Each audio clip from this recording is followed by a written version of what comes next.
படைப்புகள்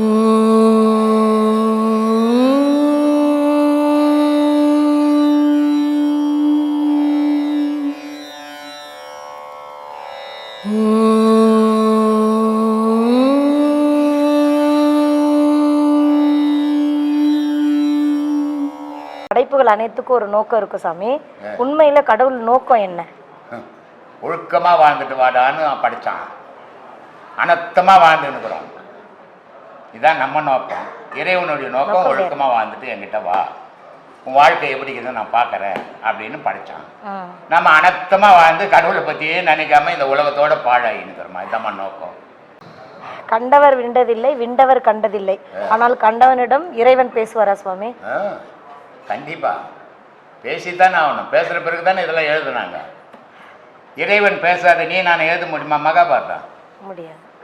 நீ நான் எழுத முடியுமா? குரான் நீ நான் எழுத முடியுமா? பைபிள் எவங்கிட்ட இறைவன் பேசினானோ சிவபுராணம் நீ நான் எழுத முடியுமா? திருக்குறள் நீ நான் எழுத முடியுமா? படித்தவங்க தானே எழுத சொல்ல பார்க்கலாம். எவனாலும் எழுத முடியாது. ஒரு பாட்டு எழுதுனா 9 குறை இருக்குது. அதில் அவங்க எழுதுன்ற குறையை கண்டுபிடிக்க முடியல. ஏன்னா இவன் மனுஷனாக பணத்துக்காக எழுதுனா குறைகள் வரும். அவன் கடவுளாந்து கடவுள் நிலையிலிருந்து எழுதும்போது குறையே கண்டுபிடிக்க முடியல. அதனால் இறைவன் பேசும்போது தான் குரான் பிறந்தது, இறைவன் பேசும்போது தான் பகவத்கீதை பிறந்தது, இறைவன் பேசும்போது தான் பைபிள் பிறந்தது. சொல். உடல் வளர்த்தேன் உயிர் வளர்த்தேன் என்று இருக்க உடலின் மீது பற்று இல்லாமல் ஏன் இருக்க வேண்டும் சாமி? அவர் சொன்னது வேற. நீ எப்பாவது உயிரை வளர்க்கணும்னு வளர்த்து உடலை வளர்த்துக்கிறியா? இல்லை. ஊரில் இருக்கிறவன் நல்லா நான் கொழுகோன்னு உடலை வளர்த்துக்கிட்டு. திருமூலர் சொன்னது அந்த இந்த உடலை சொல்ல. அவர் உத்தம குடி இருக்கிறான்டா உள்ள, அதனால ஓம்பினேன் என்றாரு, இதை பாதுகாத்தன்றாரு. நீ என்ன பண்ற? ஊரெல்லாம் என்ன பார்க்கணும்டான்ட்டு வளர்த்துன்னுக்கிற. நீ வளர்த்ததுக்கும் அவர் வளர்த்ததுக்கும் வித்தியாசம் வேற. அதனால அவர் எதுவும் நம்ம கூட சேர்த்துக்க கூடாதுமா. இல்லையா? நம்ம போய் ஜிம்மில் போய் ஜிங்கின்றோம் உடலை எல்லாம் பார்க்கணுன்ட்டு. அவர் எந்த ஜிம்முக்கு போனாரு? ஆனால் அவர் சொன்னது உடலுக்குள்ள உத்தமம் வாழறான், உத்தமனுக்கு இடைஞ்சல் வரக்கூடாது என் உடலால், அதனால அதை ஓம்பினே பாதுகாத்தேன்றாரு. நம்ம பாதுகாக்கிறது அதுக்காக இல்லை, ஊரில் இருக்கிறவங்கள என்னை பார்க்கணும்ல பாதுகாத்துன்னுக்குறோம். தெய்வம் அவர் கூட அப்படித்தான் பண்ணுறாரு. எல்லாம் பக்கத்து வீட்டுக்காரரும் அவரை பார்த்தா பயப்படணும். அது மாதிரி உடம்பு வளர்க்குறாரு. என்னை பார்த்தா என்ன பண்ண, காது மேலே 2 அடிச்சு போட்டுருவான். என்ன அவரை பார்த்தா பயந்து ஓடுறோம். அந்த உடல் வளர்க்கறது இல்லை. உத்தமன் குடிகொண்டான் ஓம்பினேன் என்றாரு. நம்ம வளர்க்குற உடல் அந்த உடல் இல்லை. நம்ம உடல் வளர்க்குற உடல் வேறு, அவங்க வளர்த்த உடல் வேறு. தீட்சைன்னா என்ன சுவாமி? எத்தனை வகைகள் உள்ளது? அவற்றால் நம்மளுக்கு என்ன நன்மை? ஒவ்வொருத்த குருமார்களுக்கு பொறுத்துக்குதுமா, ஏராளமாகுது. தீட்சையில் தீட்சைனா உபதேசம், அது ஒவ்வொரு குருவை பொறுத்துக்குது. அவன் அதில் எவ்வளோ தூரம் போனானோ அதுக்கு ஏற்ற தீட்சை. தவம் செய்வதை விட மனைவி மக்களுடன் இன்பமாக வாழ்வதுதான் உயர்வான தவம். ஆமா, அது ரொம்ப அதுதான் உதைப்பான். ஏன்னா அங்கதான் உதகுதெல்லாம் பண்ணுவோம். தவத்தில் உதெல்லாம் கிடைக்காது இல்லை. இவன் உதப்பட்டே சுகத்தை அனுப்பிச்சான். அதுக்கு தான் சொன்னான். இவன் எப்படிப்பட்டவன்டான்னா பொண்டாட்டி மனம் கொள்ளணும். பொண்டாட்டி சொல்ல முடியும் உன்ன மாதிரி புருஷன் உலகத்தில் இல்லைன்னு சொல்லிட்டான். அதுக்காக இவன் உயிர் வச்சுன்னு வாழறான். அதனால சொல்றான், பிழைப்பதற்கு வழி சொன்னால் கேட்க மாட்டான், பெண்டாட்டி மனம் கொள்ளுறோம் பேசும் மாடு. நான் மனுஷன் சொல்லலை. இவனை மனுஷன் சொல்ல. இவன் சம்பாதிக்கிறதெல்லாம் எத்தனை பேர் கொடுத்துருந்தாங்க. கொடுத்துட்டு அவங்க எண்ணி பார்த்துட்டு அதில் குறை இல்லாமல் இருந்துட்டா கனவா உன்ன மாதிரி கணவனே இல்லைன்னு சொல்லணும். அதுக்காக இவன் உடலை உயிர் வச்சுன்னு வாழ்ந்துன்னுக்குறான். மனைவி மக்களோட வாழ்ந்துட்டு போ. உன்னை கடவுள் எப்படா கூப்பிட்டான்? யார் தவம் செய்ய சொன்னா உன்னை? எந்த ஞானியாவது கடவுள் எங்கேயாவது என்னை நோக்கி தவம் செய்யன்னு சொன்னானா? இவன் செய்த பாவ புண்ணியத்துக்கு ஏற்ற மாதிரி அதை தேடி ஓடிங்கிறான். இது மனைவி மக்களோட எப்போ கடவுள் வந்து மனைவி மக்களோட என்னோட இருந்தா சொல்லவே இல்லையம்மா. நீ இருறா மனைவி மக்களோடே இருந்து சாவிட உதப்பட்டு. ஒரு அம்மா ஃபோன் பண்ணுறாங்க எனக்கு மதுரையிலேருந்து. என் கணவர் வந்து முதல்ல எல்லாருக்கிட்ட பசங்கிட்டலாம் ரொம்ப அன்பாக பழகுவாருங்க, ரொம்ப சோஷியலாக இருப்பார். உங்கள்கிட்ட வந்து உபதேசம் வாங்கின பிறகு யாருக்கிட்டும் பேசவே மாட்டுறாரு. ஏன் பேச மாட்டுறாரு? துட்டு கிடைக்கல. கலன்னு பேசும்போது பாக்கெட்டில் கை விடுவான் பையன். கலன்னு பேசும்போது பொண்ணு பாக்கெட்டில் கை விடுவான். நல்ல வருமானம் இருந்தது. இப்போ எதுவும் துட்டு அவர் வச்சுக்கிறது இல்லை. கம்மனு கடவுள் ஆண்டியே உட்காந்துங்கிறாரு. அதனால துட்டு கிடைக்கல. தொல்லையாக போச்சு அவங்களுக்கு இல்லையா? அதுதான் சொன்னான். பெண்டாட்டியும் பிள்ளையும் எப்படிப்பட்டதுன்னா அது ஒரு சுல்லானிடா, நீயே தேடிக்கணும் வேணடா அதுன்னா. நீ சுதந்திரமா இருந்திருப்ப, ஆனா பூந்தாடியில் நீயே மண்ணவாரி கொட்டிக்கினடானா. அதனால சொன்னான், பெண்டாட்டி பெருமிலங்கு பிள்ளை ஒரு சுல்லானி இவையெல்லாம் நீக்கி நான் எக்காலம் சுகம் பெறுவேன்னா. இனி என் வாழ்க்கையில் சுகம் கிடையாதுடா. ஏன்னா நானே போட்டுக்கணும் விலங்கு, எனக்கு நான் எங்கேருந்து உருப்பட போகிறேன் இனிமேல் அப்படின்ட்டான். சரி, அது கூட பரவாயில்ல. அட்டு மூட்டு பொண்ணு எப்படியாவது சண்டை கிண்டை வச்சு இன்றைக்கி கோர்ட்டில் ஒரு 1000 பேர் வாழறான்னா 99 பேர் கோர்ட்டில் தான் கிடக்கும். அந்த மாதிரி தேத்தி விட்டுடலாம். ஆனால் நீங்கள் 2 பேர் சேர்ந்து ஒரு பொம்மையை செய்தீங்க பாரு, சாவர வரை குத்தி கொண்டு விட்டோம்டா அவங்களன்ட்டான். அப்போ நீ எங்கடா நிம்மதியாக வாழறதுன்ட்டான்.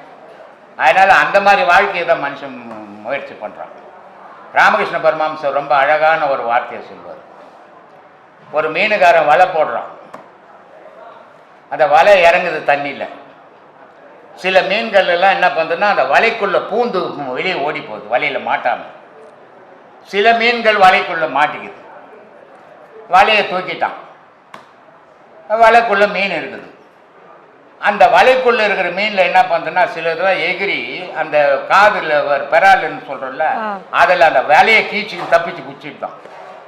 சில மீன்கள் என்ன பண்ணுறா, மாட்டிக்கணும் கம்மன் படுத்து கிடக்குதான். இன்னைக்கு குடும்பஸ்தனுடைய நிலை அதாண்டான்றார். அதுலேருந்து வெளியே வர முயற்சியை அவன் பண்ணுறது இல்லைடா, அதிலேயே படுத்து கிடக்குறான்டா. அருமையான விளக்கம் அப்படின்றார். அந்த மாதிரி வாழ்வு தான் மனிதனுடைய வாழ்வு இன்னைக்கு. சொல்லுமா. யோக நிலையில் சிறந்தது பக்தி யோகமா, ஞான யோகமா, இல்லை கர்ம யோகமா சாமி? குண்டலினி யோகம் இவைகளை நம்ம செய்ய முடியுமா? யோகம் என்னது?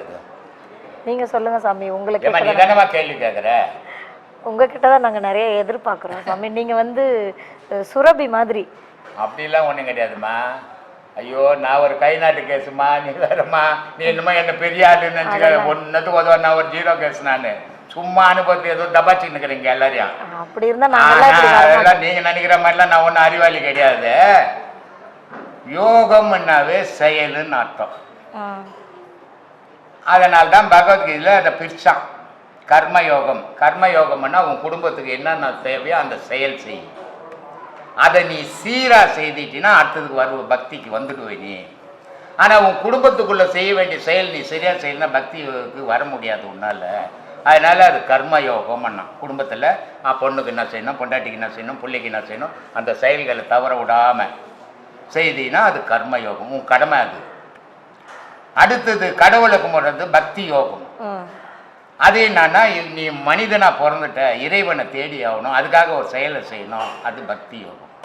சரி, அந்த பக்தி யோகத்திலையும் உனக்கு நிறைவு கிடைக்கல, அதை பூரணமாக செய்த, அப்போ அதுக்கு அடுத்தது எதோ ஆகுது, அது யோகம் இல்லையா? அதுக்கு அடுத்தது ஞானம். அந்த மாதிரி யோகத்தில் 4 பதங்கள் இருக்குதுமா. கர்மயோகம், பக்தி யோகம், ஞான யோகம் அப்படின்ட்டு பதங்கள் பிரித்து வச்சுக்குது. இது அவனுடைய தகுதிக்கு ஏற்ற மாதிரி செய்வான். எல்லாராலையும் எல்லாம் செய்ய முடியாது. எல்லாம் செய்கிற மாதிரி பேசுவான், செய்ய முடியாது. சொல்லுமா. இப்போ விதி வலியதுங்களா, மதி வலியதுங்களா? விதி வலியதுமா. மதி வலியதுன்னா நான் சாவே வேணும் மாட்டோமா, இங்கேயே ஒரு 500 வருஷம் உட்காந்துப்போமா. விதி ஒரு தாமரை பூ மாதிரி. இது மதி. விதி இந்த தாமரையை வளர்க்குற தண்டு மாதிரி. சுற்றி முள்ளு இருக்கும் தெரியுமா, தாமரை தண்டுல தண்ணிக்குள்ள அந்த தண்டு மாதிரி விதி. அது உள்ளே வச்சுக்கிச்சுன்னா அந்த மதின்ற பூ உள்ளே போயிடும். அதனால அது மதின்றது ஒரு பூ மாதிரி நசுங்கிடும் அழுத்தனா. விதி கருங்கல் மாதிரி அசையாதது. அதனால விதி வலியதுமா, மதி குழந்தை மாதிரி மாதிரி. விதியை ஜெயிச்சவன் உலகத்தில் இன்னும் ஒருத்தன் போறதில்லம்மா, கடவுளை தவிர. கடவுள் ஒண்டி தான் விதிக்கு அப்பாற்பட்டவன். மீதி உயிரினங்கள் அத்தனையும் விதிக்கு உட்பட்டதான். சொல்லு. இப்போ நம்ம பாவ புண்ணியங்கள்லாம் கர்மானால தான் நடக்குதுன்னு சொல்றோம். இப்போ அந்த கர்மாவை நம்மளால இந்த ஜென்மத்தில் தீர்க்க முடியுமா? கர்மா வருது, அதை தீர்க்க முடியுங்களா இந்த ஜென்மத்தில்? முடியாது. முடியாது. கர்மாவை அனுபவிச்சு ஆகணும். மாறுபட முடியாது. உங்களுக்கு எத்தனை பசங்க? ஒரு பொண்ணு சாமி. உங்க புருஷங்கிறாரா? இருக்காரு. எனக்கு புருஷன் வேணாம், என் பொண்ணு வேணாம். நான் என் கர்மாவை தீக்க போறேன், நான் கடவுள் பொண்ணு வர முடியுமா? முடியாது. யாராலையுமே முடியாது. வாயில தான் பேச முடியும். இதெல்லாம் விட்டுட்டு இந்த பற்று அறுத்தால் கர்மாவா இருக்க முடியும். இந்த பற்று இருக்கிற வரையும் கர்மா ஆறாது. இந்த பற்று தான் கர்மாவுக்கு காரணமாவே நிக்குதுங்க இல்லையா? ஆமா. அந்த பற்றால தான் நம்ம ஒவ்வொரு செயலையும் செய்துன்னு போயின்னு இருக்கிறோம். ம்.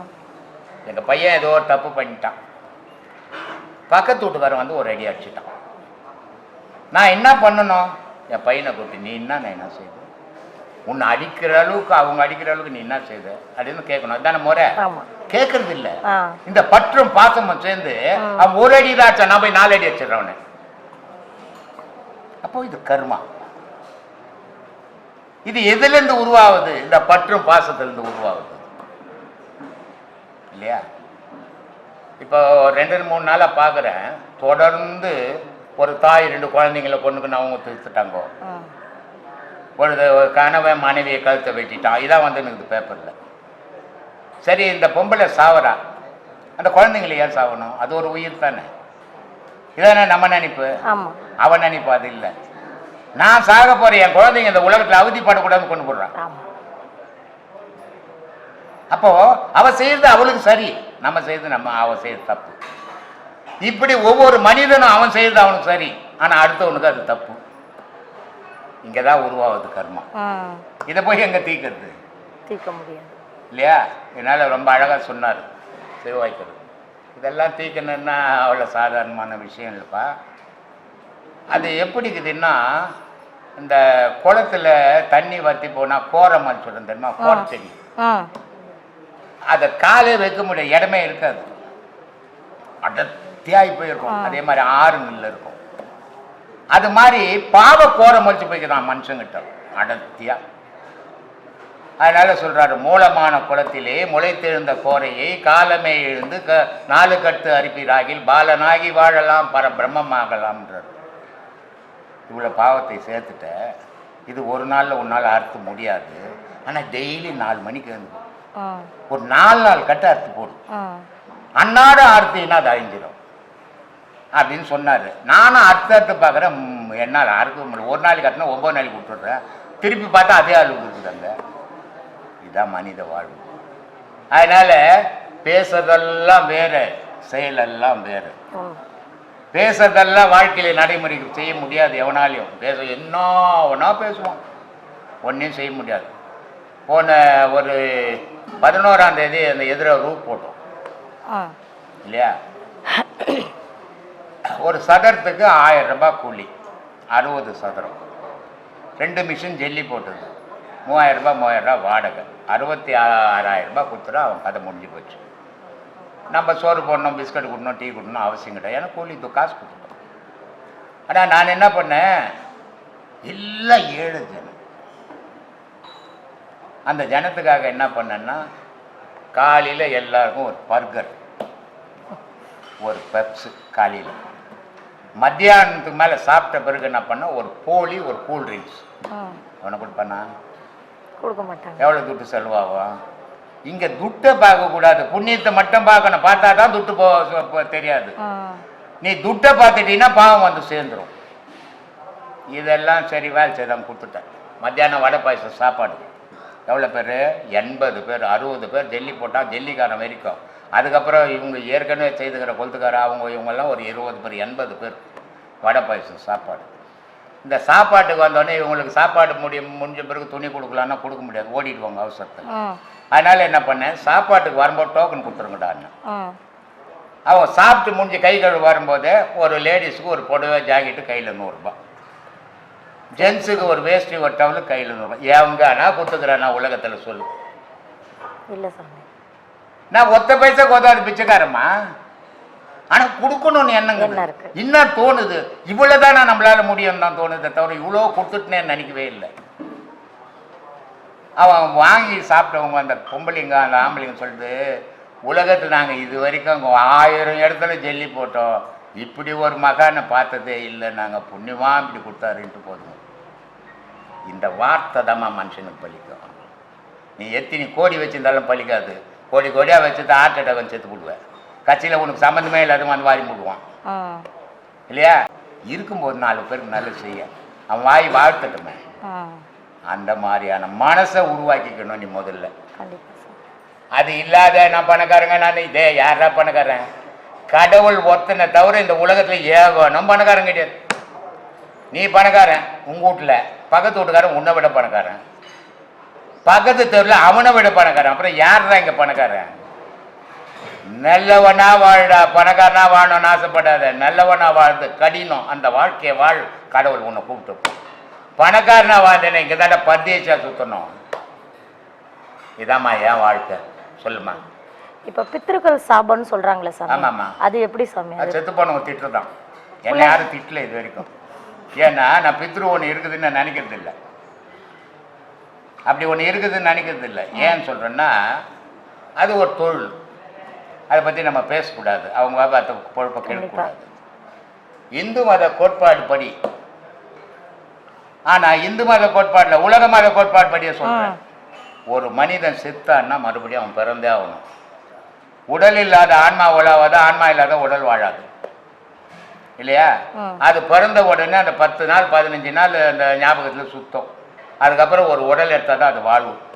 அப்போ வேற உடல் எடுத்து தான் ஆகணும், அது வேற பிறந்து தான் ஆகணும். அப்புறம் செத்து போன பிறந்தாய் போச்சு. எனக்கு எங்கேருந்து பித்ரு இருக்கிறான், ஏவமா இருக்கிறான்? நானும் எங்கள் அப்பாவை தேடி தேடி பார்க்குறேன், கிடைக்கல. ஆனால் ஜனவரி 26ஆம் தேதி ஒரு 50-60 பேருக்கு நான் வருஷம் 30 வருஷம் 26 வருஷமாக சாப்பாடு போட்டுனுக்கிறேன். இவ்வளோ பேசுகிறேன் நான். என்னை வளர்த்தம்மா ஜனவரி 26ஆம் தேதி இறந்துச்சு. அந்த அம்மா நினைவு நாளுக்கோசம் இன்றைக்கும் 26 வருஷமாகவும் குறைஞ்சது ஒரு 100 பேருக்கு சாப்பாடு போட்டுங்கிறேன். இது எங்கள் அம்மாவுக்கு போடலை, எங்கள் அம்மா பேரை சொல்லி ஒரு 100 பேர் வயிறு பசியாத்துறான் நேற்றுக்கு. அதுக்கு அது அந்த பேர் காரணமாகுது. எங்கள் அம்மா பிறந்து வளர்ந்து எங்கள் காலேஜில் படிச்சுங்கிறாங்க, எங்கள் அம்மா இல்லை, அதனால எனக்கு பித்ரு இல்லை. இவன் செத்து போட்டு அங்கேயே குடும்பம் நடத்திங்கிற மாதிரி இவன் நினச்சிங்கிறான், அதனால பித்ருலாம் கிடையாது. இது அவங்க பொழப்புக்காக எழுதி வச்சுக்கினது. இது வீட்டுங்களில் செய்யணும், செய்தால் தான் முன்னோர்களை பற்றி தெரிஞ்சிக்க முடியும். இது இங்கே தான் இங்குதான்னா கிறிஸ்துவ மதத்தில் 40ஆவது நாள் சர்ச்சில் வந்து கல்லறையில் போய் கொண்டாடுவோம். அவன் முஸ்லீமும் போய் கொண்டு எல்லாருமே கொண்டாடிக்கிட்டு தாங்கிறான். ஆனால் கேட்ட மறுபிறப்பு இல்லை, நான் மறுபிறப்புல சேர்த்து மண்ணு கொண்டு பிடிச்சி நீ என்ன போய் கும்பிட்டுங்கிற? அதனால் இது வாயில் பேசுறது வேற, நிஜம் வேற. மாதிரி எந்த செயல் செய்தாலும் ஒரு மனிதனுக்கு நம்ம செய்கிற செயல் போய் சேரணும். அவன் தான்மா மனுஷன். மிருகம் தான் அடுத்தது கூடாது, அது மட்டும் வச்சுக்கணும்னு பார்க்கும். மனிதன்றவனே கொடுத்து வாழறவன், மிருகம் எடுத்து வாழறதுமா. இல்லை எதுவாக இருக்கணும்னு விரும்பிக்குமா? இல்லை, பொருள் இல்லாருக்கு இவ்வுலகம் இல்லை என்பதன் பொருள் திருவள்ளுவர் அருளோடு பொருளை சேர்ப்பது போல அவசியம் என்று தானே சொல்கிறார். அப்படி இருக்க பொருள் தேடும் போது மனம் எப்படி அடங்கும் சுவாமி? மகான்கள் இருந்தாங்க தெரியுமா, சாப்பிடாம இருந்தாங்க, சாப்பிடாம இருந்தாங்க. இல்லை சரி, சாப்பிட்றேன்றதுனால கடவுளை தேடாமையா இருந்தாங்க. அது மாதிரி பொருள் தான் வாழ்க்கை நாக்கிக்க கூடாது. நீ ரெண்டுலேயும் இல்லறத்தில் வாழும்போது அருளும் வேணும், உனக்கு பொருளும் வேணும். அதை தான் திருவள்ளுவர் ரொம்ப அழகாக சொல்கிறாரு. இங்கே வந்து நான் பணமே தேடுறேன்னு வாழ்ந்தீங்கன்னா நீ கடவுள்கிட்ட போக முடியாது. அதே நேரத்தில் கடவுள் தான் ஓணுன்னு வாழ்ந்தீங்கன்னா இங்கே பொருள் சேர்க்க முடியாது.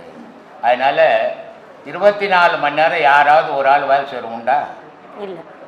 ஆனால் 5 மணி நேரம் உட்காந்துக்கிறான் டிவியில், 1 மணி நேரம் பேப்பரில் ஒரு எழுத்து துட்டு குத்து வாங்காமல் ஓசி பேப்பரில் ஒரு எழுத்து கூட விடாமல் படிக்கிறான். ஆனால் உனக்காகவும் கடவுளுக்காகவும் 1 மணி நேரம் உட்காரக்கூடாதா? உட்கார முடியல. இதை தான் சொல்கிறாரு, நீ உலக வாழ்க்கையில் வாழ்ப்பா, இது உன் குடும்பத்துக்கு சாப்பாட்டுக்கு வழி போகணும், அதனால் பொருள் தேடு. ஆனால் இது மட்டும் வாழ்க்கையை நினச்சிக்காத, இறைவனாண்ட நீ போய் சேரணும், அதனால் அருளையும் தேடு. அருளை தேடினா உனக்குள்ள இறைவனையும் தேடுன்னு திருவள்ளுவர் சொல்கிறாருமா, இல்லையா? இதை சொல்லிட்டு இன்னொன்று சொல்கிறார் தெரியுமா, வருமுன் காவாதவன் வாழ்க்கை எரிமுன் வைத்தது போல் கடுன்றார். நீ பிறந்தது பொய் இல்லையே, பொய்யா? இல்லை. நீ இருக்கிற இல்லை. சாக போகிறது பொய்யா? அதுவும் மெய் தானே. ஏன்னா உன் எதிர உங்கள் தாயா செத்தாங்க, தாத்தா செத்தாங்க, உங்கள் மாமா செத்தாரு, அண்ணன் செத்தார், தம்பி செத்தார், உலகமே செத்துக்குன்னுக்குது. அப்போ நீ ஏன் சாக போகிற? பிறந்ததும் நிஜம், போக போகிறதும் நிஜம். இது ரெண்டுக்கும் நடுவில் கடவுளை தேடுன்றார். இல்லைன்னா வைக்கா போர்கிட்ட நெருப்பு காட்டின கதையாக போடுவேணி அப்படின்றார், இல்லையா?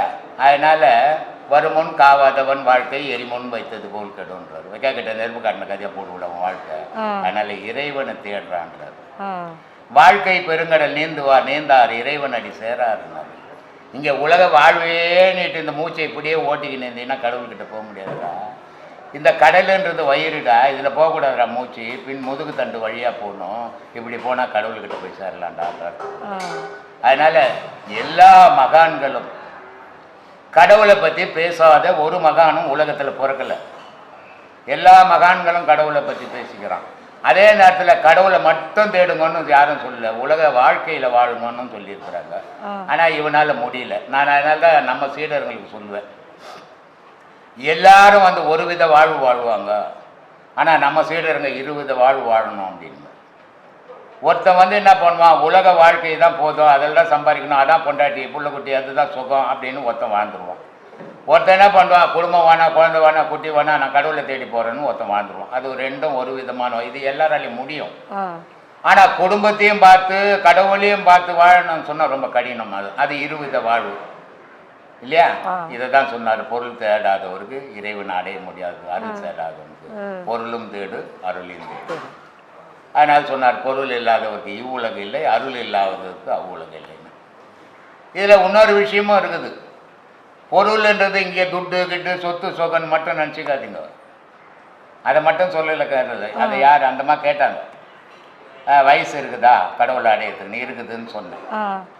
பொருள்ன்றதுக்கு விந்துக்கு ஒரு பேர் பொருள்னு பேர். விந்து இருக்குது, அதுக்கு பொருள்னு ஒரு பேர். அந்த பொருள்ன்றத ஒன்றை நீ உடலுக்குள்ள சேர்க்கலன்னு சொன்னா இறைவன் என்ற அருளை நீ பெற முடியாது. இதை இங்க வெளி உலகத்திலேயே விட்டு பாழ் பண்ணினா நீ இறைவன் ஆண்ட போக முடியாது. அதனால பொருள் சேர் அப்படின்னாரு. பொருள் என்ன, இவன் என்ன நினச்சிக்கினா உலகத்தில் இருக்கிற சொத்து சொகம் தான் வள்ளுவர் சொன்னார். நான் வள்ளுவரே பிச்சை தந்தார். அவர் ஏன் சொத்தை பற்றி பேச போறாரு? நம்ம நன்மைக்கு சொன்னார் அவர், நமக்கு புரியல அது இல்லையா? இதெல்லாம் சொல்லிட்டு சொல்றாரு. இப்படி ஆனா நீ எப்படி இருப்பேன்னா, மலர் மிசை ஏகினால் மானடி சேர்ந்தால் நிலை மிசை ஏகினால் நீடு வாழ்வார்றானா. இறைவன் வந்து உன் இதயத்தில் உட்காந்துட்டான்னா உன் புகழ் மரியாதைடா, காலகாலத்துக்கு வாழண்டா. அது இறைவன் உட்கார்ற மாதிரி நீ நடந்துக்கிடான்னா இல்லையா? எல்லாமே சொல்லிக்கிறார் வள்ளுவர். சொன்னார், எவனும் கடைப்பிடிக்க முடியலையே, என்ன பண்ணுறது? ஒவ்வொரு மேடையிலையும் ஒவ்வொரு இடத்துலையும் திருக்குறளை பேசாத அரசியல்வாதியே கிடையாது இல்லை? எல்லாரும் பேசுகிறான், ஆனால் நடந்துக்க முடியலையே. அதனால மகான்கள் சொன்னது கொஞ்சம் கடுமையாக தான் இருக்கும், ஆனால் அதுதான் அதுக்கு வழி. ஆனால் நான் மனுஷன், எனக்கு கடுமையாக இருக்க அந்த சொல்லிட்டு போட்டாருங்க, நீ மண்ணோட மண்ணா இங்கே தான் போகணும், அங்கே போகவே முடியாது. இகப்பரம்னு 2 இருக்குது. இகத்தில் இல்லற வாழ்வு வாழலாம், பரத்தில் இறைவனுடைய வாழ்வு வாழலாம். பரப்பயணங்கள் பண்ண தெரிஞ்சுக்கணும், தெரிஞ்சுக்கினால் இறைவனோட வாழலாம். பரப்பரம் பயணம் பண்ண தெரிஞ்சிக்கலன்னா இகத்தோட பொண்டாட்டி புள்ளக்குட்டி ஒவ்வொரு பிறப்புலையும் இதோடவே வாழ்ந்து சாவ. உனக்கு எதோ வேணுமோ அதை நீ முடிவு பண்ணிக்கணும். சொல்லுமா.